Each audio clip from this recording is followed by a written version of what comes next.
ਮੈਨੂੰ ਜੀ ਖਬਰਾਂ ਦੇ ਵੱਲ ਆਈਏ ਤੇ ਸ਼ੁਰੂਆਤ ਕਰੀਏ ਕੇਂਦਰੀ ਮੰਤਰੀ ਸ਼ੇਖਾਵਤ ਦੀ ਜਥੇਦਾਰ ਸਾਹਿਬ ਦੇ ਨਾਲ ਮੁਲਾਕਾਤ ਤੋਂ। ਇਹਨਾਂ ਨੇ ਜਥੇਦਾਰ ਸਾਹਿਬ ਦੇ ਨਾਲ ਮੁਲਾਕਾਤ ਕੀਤੀ ਹੈ ਜੀ, ਕੋਈ ਗੱਲ ਨਿਕਲ ਕੇ ਆਈ ਹੈ ਬਾਹਰ ਕਿ ਕਿਹੜੀਆਂ ਗੱਲਾਂ ਤੇ ਚਰਚਾ ਹੋਈ ਹੈ?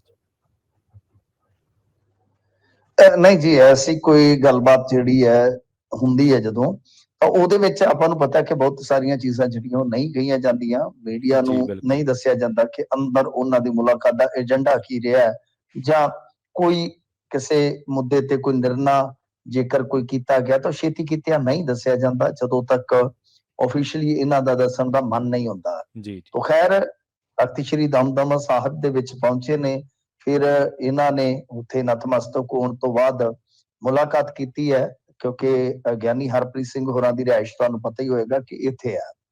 ਤੇ ਖੈਰ, ਜਿਹੜੀ ਇੱਕ ਦਸਤਖਤੀ ਮੁਹਿੰਮ ਵੀ ਚੱਲ ਰਹੀ ਹੈ ਤੇ ਉਹਦੇ ਵਿੱਚ ਇਹਨਾਂ ਨੇ ਦਸਤਖਤ ਵੀ ਕੀਤੇ ਨੇ ਬੰਦੀ ਸਿੰਘਾਂ ਦੇ ਹੱਕ ਦੇ ਵਿੱਚ। ਇਹ ਇੱਕ ਵੱਡੀ ਡਿਵੈਲਪਮੈਂਟ ਹੈ ਜਿਹੜੀ ਕਿ ਆਪਾਂ ਕਹਿ ਸਕਦੇ ਹਾਂ ਕਿ ਜ਼ਾਹਰਾ ਤੌਰ ਤੇ ਆ। ਜੀ। ਮੀਟਿੰਗ ਦਾ ਏਜੰਡਾ ਕੀ ਹੈ, ਮੀਟਿੰਗ ਦੇ ਮੰਤਵ ਕੀ ਨੇ, ਉਹ ਤਾਂ ਚੀਜ਼ਾਂ ਬਾਅਦ ਦੀਆਂ ਨੇ, ਜਾਂ ਉਹ ਤਾਂ ਕਹਿ ਲਓ ਕਿ ਕਿਆ ਸਰਾਈਆਂ ਦਾ ਵਿਸ਼ਾ ਹੈ। ਤਾਂ ਦੂਸਰੇ ਪਾਸੇ ਇਹਨਾਂ ਨੇ ਜੋ ਕੰਮ ਕੀਤਾ ਉਹ ਦਸਤਖਤ ਕਰ ਦਿੱਤੇ ਨੇ, ਮਤਲਬ ਕਿ ਇਹ ਇੱਕ ਬੜੀ ਵੱਡੀ ਇੱਕ ਖਬਰ ਹੈ ਵੈਸੇ ਜੇ ਦੇਖੀਏ ਜਾਏ ਜੀ, ਜੇ ਦੇਖੀਏ ਤਾਂ ਇਹ ਇੱਕ ਵੱਡੀ ਖਬਰ ਹੈ। ਤੇ ਦੂਸਰੇ ਪਾਸੇ ਦੇਖੋ ਗੱਲ ਕੀ ਹੈ ਕਿ ਇਸ ਮੁੱਦੇ ਤੇ ਅੱਜ ਉਹਨਾਂ ਨੂੰ ਇੱਕ ਸਵਾਲ ਵੀ ਕੀਤਾ ਗਿਆ ਸੀਗਾ। ਸਵਾਲ ਦੇ ਜਵਾਬ ਦੇ ਵਿੱਚ ਉਹਨਾਂ ਨੇ ਜਿਹੜੀ ਗੱਲ ਕਹੀ ਹੈ ਉਹ ਕਿਤੇ ਨਾ ਕਿਤੇ ਬੜੀ ਅਟਪਟੀ ਤੇ ਬੜੀ, ਜਿੱਦਾਂ ਕਹਿ ਲਈਏ ਕਿ ਇੱਥੋਂ ਦੇ ਭਾਜਪਾ ਆਗੂਆਂ ਵਾਸਤੇ ਕਸੂਤੀ ਸਾਬਤ ਹੋ ਸਕਦੀ ਆ।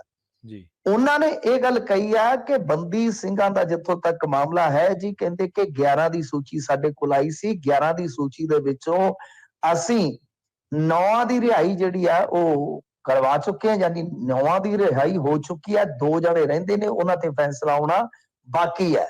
ਜੀ, ਜੀ। ਇਹ ਹੁਣ ਬਹੁਤ ਵੱਡਾ ਸਵਾਲ ਆ ਕਿ ਬਈ ਸੂਚੀ ਉਹ ਕਿੰਨੇ ਦਿੱਤੀ, ਕਿੰਨੇ ਰਿਹਾਈ ਕੀਤੀ, ਤੇ ਇਹ ਜਿਹੜੀ ਸੂਚੀ ਹੁਣ ਆਪਾਂ ਦੇਖਦੇ ਆ ਤਾਂ ਇਹ ਜਿਹੜੀ ਸੂਚੀ ਹੈ ਉਹ ਕਿੱਥੋਂ ਆ ਰਹੀ ਹੈ ਜੀ। ਇਹ ਬੜੇ ਵੱਡੇ ਸਵਾਲ ਨੇ।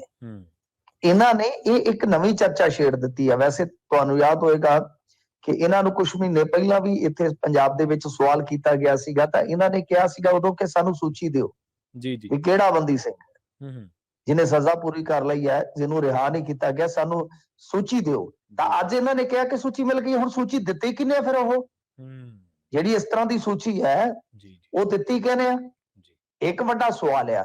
ਔਰ ਦੂਜੀ ਗੱਲ ਦੇਖੋ, ਜਥੇਦਾਰ ਸਾਹਿਬ ਨੇ ਨਹੀਂ ਦੱਸਣਾ ਨਾ ਦੱਸਣ, ਉਹ ਅਮਿਤ ਸ਼ਾਹ ਨਾਲ ਵੀ ਮੁਲਾਕਾਤ ਕਰ ਲੈਂਦੇ ਨੇ, ਉਹ ਜਾ ਕੇ ਯੋਗੀ ਆਦਿੱਤਿਆਨਾਥ ਨਾਲ ਵੀ ਮੁਲਾਕਾਤਾਂ ਕਰਦੇ ਆ, ਇੱਥੇ ਆ ਕੇ ਗਜਿੰਦਰ ਸਿੰਘ ਸ਼ੇਖਾਵਤ ਵੀ ਮਿਲਦਾ ਹੈ, ਵਿਜੇ ਸਾਂਪਲਾ ਵੀ ਉਹਨਾਂ ਨੂੰ ਮਿਲਦਾ ਹੈ। ਠੀਕ ਹੈ, ਚਲੋ ਇਹ ਕਹਿ ਸਕਦੇ ਆ, ਪਰ ਇਹਨਾਂ ਦੇ ਕੋਲ ਇਹਨਾਂ ਚੀਜ਼ਾਂ ਦਾ ਜਵਾਬ ਨਹੀਂ ਹੈਗਾ ਕਿ ਦਾਦੂਵਾਲ ਨੂੰ ਤਾਂ ਇਹ ਲੈਂਦੇ ਨੇ ਲੱਕੋ ਅਕਾਲੀ ਦਲ ਵਾਲੇ ਕਿ ਇਹ ਭਾਜਪਾ ਦੇ ਨਾਲ ਮਿਲਿਆ ਹੋਇਆ। ਤਾਂ ਭਾਜਪਾ ਦੇ ਲੀਡਰ ਇੰਨੀ ਜ਼ਿਆਦਾ ਮੁਲਾਕਾਤਾਂ ਦੀ ਤੇਜ਼ੀ ਕਿਉਂ ਵਿਖਾ ਰਹੇ ਨੇ? ਤੇ ਦੂਜੀ ਗੱਲ, ਜੇ ਸਧਾਰਨ ਮੁਲਾਕਾਤਾਂ ਨੇ ਤਾਂ ਫਿਰ ਜਥੇਦਾਰ ਸਾਹਿਬ ਨੂੰ ਦੱਸਣਾ ਚਾਹੀਦਾ ਕਿ ਕੀ ਉਹ ਇਸ ਮੁੱਦੇ ਨੂੰ ਐਡਰੈਸ ਕਰ ਰਹੇ ਨੇ। ਜੇ ਉਹ ਕਰ ਰਹੇ ਨੇ ਤਾਂ ਕੌਮ ਨੂੰ ਦੱਸਣ ਕਿ ਉਹਨਾਂ ਦਾ ਕੋਈ ਕੀ ਰਿਸਪੌਂਡ ਹੈ, ਉਹ ਕਿੱਦਾਂ ਦਾ ਰਿਸਪੌਂਡ ਕਰ ਰਹੇ ਨੇ। ਘੱਟੋ ਘੱਟ ਇਹ ਜਾਣਕਾਰੀ ਤਾਂ ਦਿੱਤੀ ਜਾ ਸਕਦੀ ਹੈ ਨਾ ਜ਼ਰੂਰ, ਬਿਲਕੁਲ, ਕਿ ਭਾਈ ਅਸੀਂ ਆ ਮੁੱਦਾ ਚੁੱਕਿਆ ਹੈ। ਤੇ ਜੇ ਉਹ ਮੁਲਾਕਾਤ ਕਰਨ ਆਉਂਦੇ ਆ ਤੇ ਮੁੱਦਾ ਹੀ ਨਹੀਂ ਚੁੱਕ ਰਹੇ, ਤੇ ਇੱਕ ਫਿਰ ਆਪਣਾ ਦੇ ਵਿੱਚ ਬੜਾ ਵੱਡਾ ਸਵਾਲ ਹੋਏਗਾ। ਸੋ ਇੱਕ ਪਾਸੇ ਤਾਂ ਅੱਜ ਵੀ ਬੰਦੀ ਸਿੰਘਾਂ ਦੀ ਰਿਹਾਈ ਨੂੰ ਲੈ ਕੇ ਅਕਾਲੀ ਦਲ ਨੇ ਪੱਤਰਕਾਰਾਂ ਦੇ ਨਾਲ ਪੀਸੀ ਕੀਤੀ ਹੈ। ਦੂਸਰੇ ਪਾਸੇ ਅੱਜ ਹੀ ਇਸ ਸੂਚੀ ਤੇ ਇਤਰਾਜ਼ ਵੀ ਪ੍ਰਗਟਾ ਦਿੱਤਾ।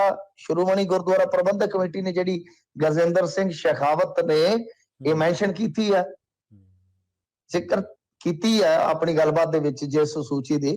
ਤਾਂ ਕਹਿਣ ਦਾ ਮਤਲਬ ਹੈ ਕਿ ਇੱਕ ਪਾਸੇ ਜੇ ਇਹ ਗੱਲਾਂ ਹੈ ਤਾਂ ਦੂਸਰੇ ਪਾਸੇ ਜੇ ਇਹ ਮੁੱਦਾ ਅਕਾਲੀ ਦਲ ਵਾਸਤੇ, ਕਮੇਟੀ ਵਾਸਤੇ, ਜਥੇਬੰਦੀਆਂ ਵਾਸਤੇ ਉਹ ਪਹਿਲ ਦੇ ਆਧਾਰ ਤੇ ਹੱਲ ਕਰਨ ਵਾਲਾ ਹੈ ਤਾਂ ਜਥੇਦਾਰ ਸਾਹਿਬ ਇਹਨੂੰ ਕਿਉਂ ਨਹੀਂ ਚੁੱਕ ਰਹੇ? ਜੇ ਚੁੱਕ ਰਹੇ ਆ ਤਾਂ ਕਿਉਂ ਨਹੀਂ ਦੱਸ ਰਹੇ ਕਿ ਅੱਗੋਂ ਕਿਸ ਤਰ੍ਹਾਂ ਦਾ ਰਿਸਪੌਂਸ ਆ ਰਿਹਾ?